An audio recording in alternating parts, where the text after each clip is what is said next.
24 minute 14 second का प्रधानमंत्री नरेंद्र मोदी का लोकसभा में दिया हुआ वक्तव्य जो वेस्ट एशिया क्राइसिस पे दिया जाना था, वो असल में खोदा पहाड़ और निकली चूहिया निकला।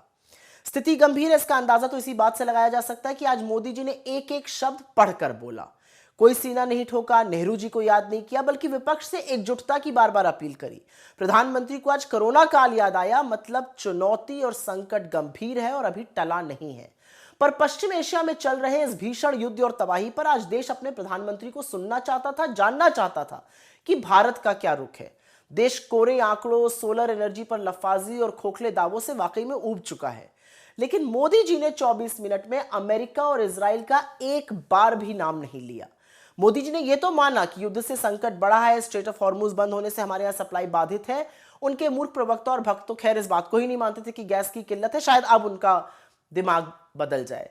लेकिन प्रधानमंत्री ने सदन को यह नहीं बताया कि तेल और गैस की आपूर्ति या सप्लाई कैसे सुनिश्चित होगी। उन्होंने यह नहीं बताया कि सप्लाई पर ईरान से, इजराइल से या अमेरिका से क्या बात चल रही है। उन्होंने बोला यूरिया पर 6 प्लांट लग गए हैं देश में, पर उससे तो आपूर्ति पूरी नहीं होगी। यूरिया आएगी कहां से? जब आपूर्ति में कोई बाधा नहीं थी तब भी मध्य प्रदेश से लेकर यूपी तक खाद के लिए लाइनें लगी रहती थी। और यह बात किससे छुपी है? किसानों के हितों को यूएस ट्रेड डील में स्वाहा करके मोदी जी किस मुंह से आज किसानों के विश्वास को जीतने की बात कर रहे थे? और यह कितनी बड़ी विडंबना है कि अमेरिका को अपनी एनर्जी सिक्योरिटी सौंपकर आज प्रधानमंत्री एनर्जी सिक्योरिटी पर बतिया रहे थे। ये कौन बताएगा कि जो रूसी तेल हम बड़े डिस्काउंट पर खरीदते थे, आज वही प्रीमियम देकर अमेरिका की स्वीकृति के बाद खरीदा जा रहा है। उन्होंने नहीं बताया कि एलपीजी, पेट्रोल, इंडस्ट्रियल डीजल, सरसों का तेल, रिफाइंड ऑयल, कोयला सब महंगा हो गया है। गैस से चलने वाली हजारों फैक्ट्री बंद हो गई और एक बार फिर से इस देश के मजदूर अपने गांव लौटने को मजबूर हैं।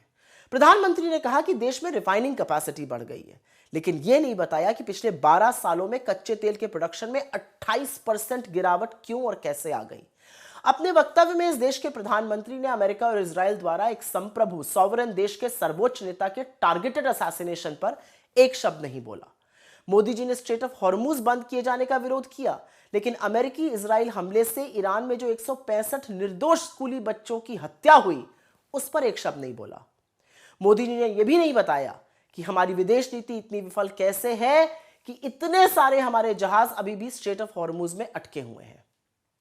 24 मिनट में कोरोना और 2 बार एकजुटता का हवाला सुनकर एक बात तो साफ है, चुनौती गंभीर है। भक्त भले बकलोली करते रहे, प्रधानमंत्री ने हाथ खड़े कर दिए हैं। कोरोना काल को याद करके यह भी साफ है कि आपको अपने हाल पर छोड़ दिया गया है, बस थाली और ताली बजवाना बाकी रह गया है।